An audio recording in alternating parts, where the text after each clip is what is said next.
After a successful dry fit of everything, it's time to glue it up. I glue a spline in on all four sides of the center panel and then work my way around, adding the frame.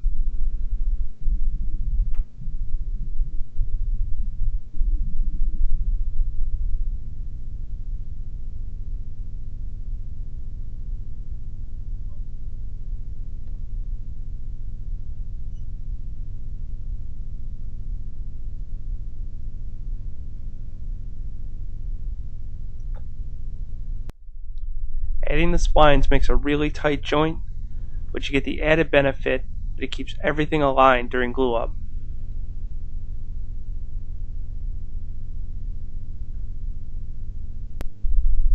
I draw everything tight in with clamps, and the results are great.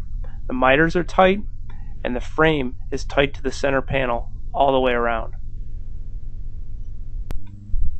After the lid is dried, I trim it to its final size and then sand everything flush. At the router table, I chamfer all four edges of the underside of the lid.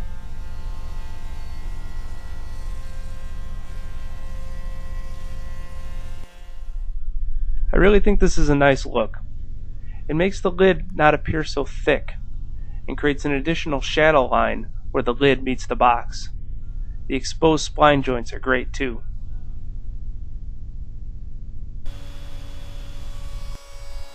Now it's time to make the base. I cut a rabbet in the base material that the box actually sits into. I've cut a miter on one side. I hold the material up to the box and mark the location of the miter on the other side. I'll cut the miter using my angled tenon jig on the table saw.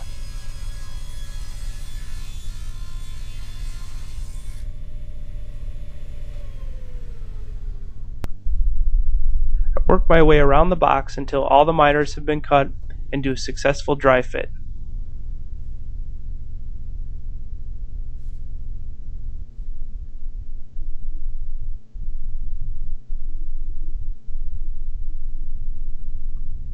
The miters will be joined together with two number 20 biscuits in each joint.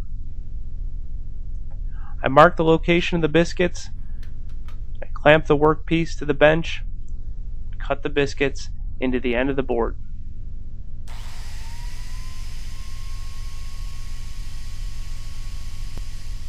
Adding biscuits to this miter joint not only increases its strength, but aids in alignment during glue up.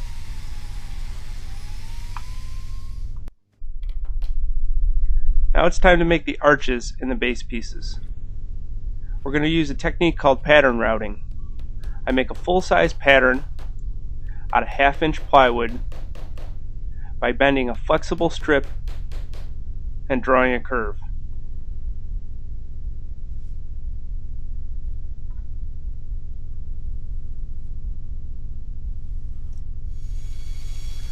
Cut out this pattern on the bandsaw, staying as close to the line as possible.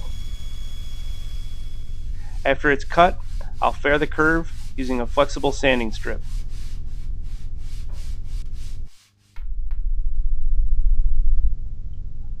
I transfer the outline of the pattern to the workpiece and then cut it out on the bandsaw, staying about a 1/16 of an inch outside the line.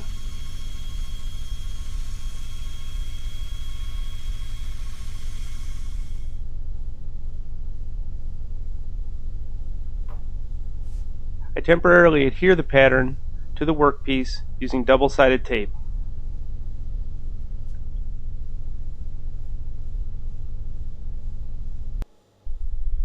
Here's a look at the bit that we'll use to do the pattern routing. It has a bearing on the top and the bottom, and you'll see how this comes in handy. I first use the top bearing bit with the pattern on top of the workpiece, and I go halfway down the arch. This way, the router bit is cutting with the grain.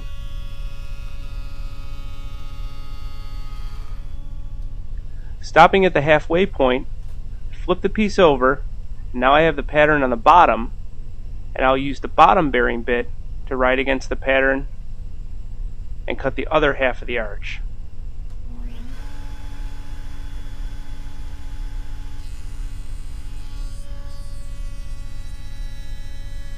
Using this method, the bit is always cutting into the work and you get a lot less tear out.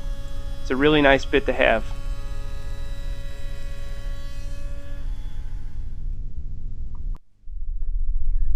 Now it's time to assemble the base. I put glue in the biscuit slots and on the miter, as well as on the bottom edge of the box. This way, the box will adhere to the rabbet that we've cut in the base pieces.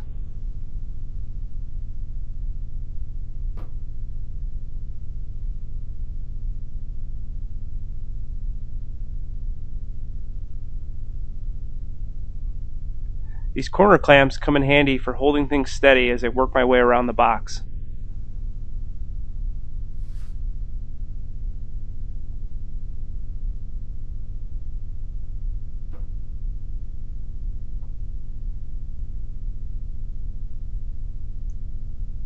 I'll add a few more clamps and wait for this assembly to dry.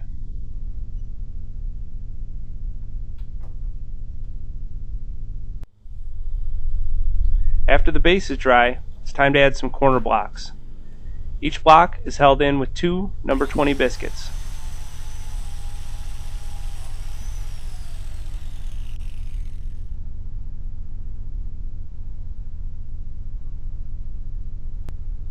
This corner block is a good place to add your maker's mark.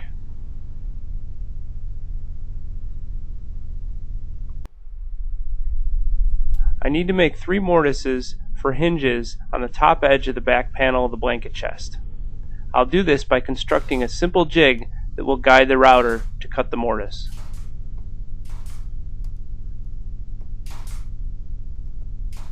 I've installed a guide bushing in the base plate of the router that will right against the sides of the jig.